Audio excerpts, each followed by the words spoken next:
Oke, coba kita endapkan kemarahan, kita endapkan percekcokan, dan kita mau lihat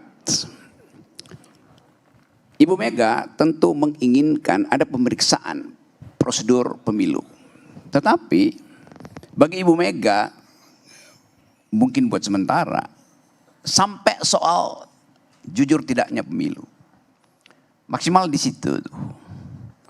Mungkin hal yang sama juga sedang dipikirkan oleh Surya Paloh. Sedang dipikirkan oleh Caimin.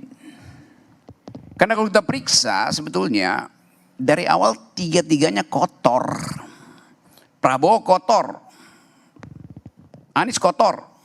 Ganjar kotor. Karena mereka memakai fasilitas yang curangnya itu 20%. Yang dari awal kita bawa ke Mahkamah Konstitusi. Jadi dari awal prosedurnya udah curang. Karena kecurangan itu, kecurangan berikutnya juga bertambah kan.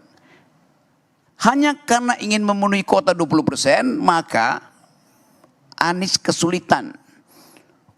Atau Nasdem kesulitan untuk cari pasangan Anies tuh. Lalu SBY mulai protes. Tapi udah selesai. Akhirnya AHY masuk kabinet.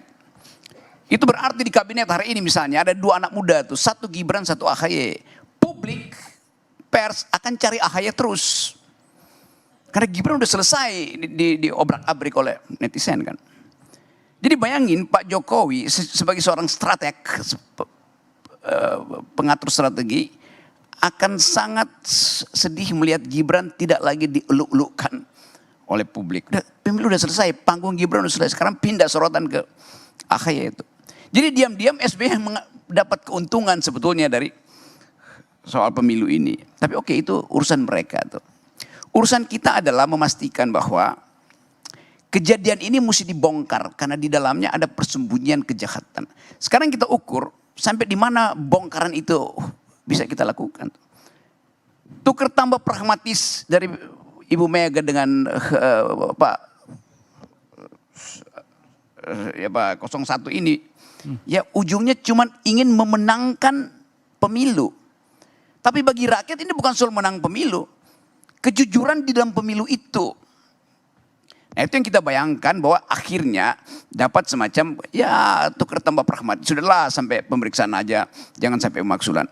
Tapi di benak masyarakat dunia orang melihat bahwa Indonesia ada di dalam tukar tambah di antara pemain-pemain yang sebetulnya bermasalah tuh. Jadi kita bayangkan itu keadaannya lalu Pigai mesti terangkan dengan cara yang mendebarkan. Kalau terjadi angket segala macam panjang, mending hentikan aja angket itu tuh.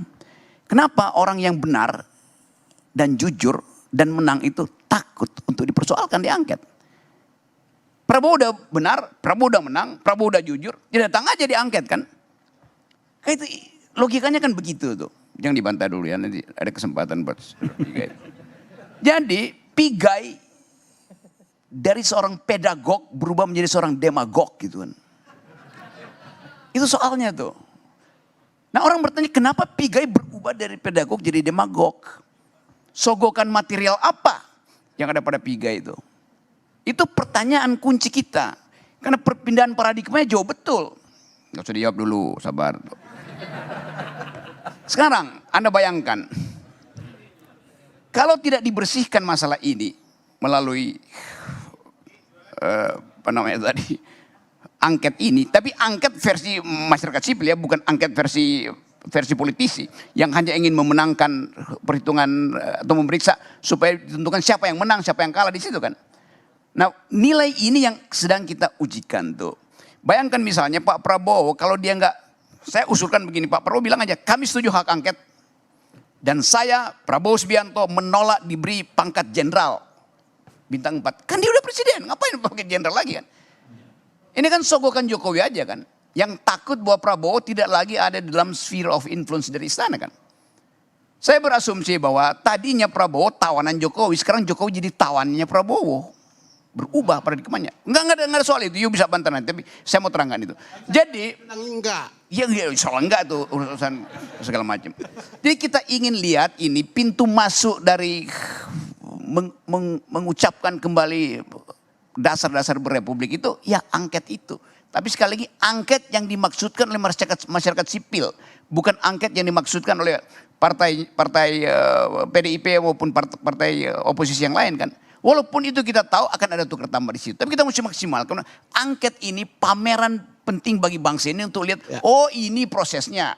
Angket ini akan menunjukkan, oh ternyata dirty vote itu dikendalikan oleh dirty hand dikendalikan dirty mind. Dan mastermind-nya adalah Jokowi kan. Walaupun memang pemaksulan itu akan menimbulkan goncangan, tapi mesti diterangkan tuh. Saya boleh, So jangan dong, terlalu banyak itu kasih waktunya. Sebentar, nanti saya berikan kesempatan. Silakan diselesaikan Bung Rocky, silakan. Nanti saya berikan kesempatan. Jadi sekali lagi, demi Prabowo sebetulnya angket ini mesti dijalankan dengan dukungan Partai Gerindra. Problem Anda bayangkan nanti di universitas, di kampus-kampus dia ini nih, ada foto Prabowo di situ, foto Gibran di situ. Setiap hari orang lihat ini kok nggak nyaman ya, lihat kayak ada gangguan terhadap Republik kalau lihat fotonya Gibran kan. Kan kasihan juga Pak Prabowo. Kan ini masalahnya akan dibuka terus, demikian juga Pak Jokowi. Itu dasarnya. Jadi kebersihan pemilu mesti betul-betul diatasi dengan meloloskan hak angket itu. Justru karena Pigai tahu mereka bermasalah, biarin aja kan terjebakan. Kenapa you mesti halangi justru? Kenapa saudara Pigai itu menghalangi hak publik bahkan untuk nonton keburukan di antara mereka yang menginginkan hak angket? Kenapa? Mestinya sebaliknya Anda dorong Prabowo itu bilang, saya tahu mereka itu bajingan semua, saya akan datang ke situ tuh. Saya dorong supaya hak angket, supaya bisa dibuktikan bahwa yang menuntut hak angket dua partai ini itu betul-betul tidak, saya tidak dukung AHY. Lama dong, sudahlah. Rocky udah. Apa pentingnya saya dukung AHY? Sudahlah. Nanti kita sama-sama kok. Saya juga pendukung AHY, jangan salah. Silahkan. Kita dua sama-sama. Nggak ada itu, you mau cari-cari teman. Oke, Saya terakhir Bung Rocky, silakan terakhir. Saya terus mengkritik 02, mengkritik bukan sekedar AHY yang saya kritik, SBY saya kritik. Itu warna bajunya aja sama, Bang Rocky dengan saya. Baiklah, oke.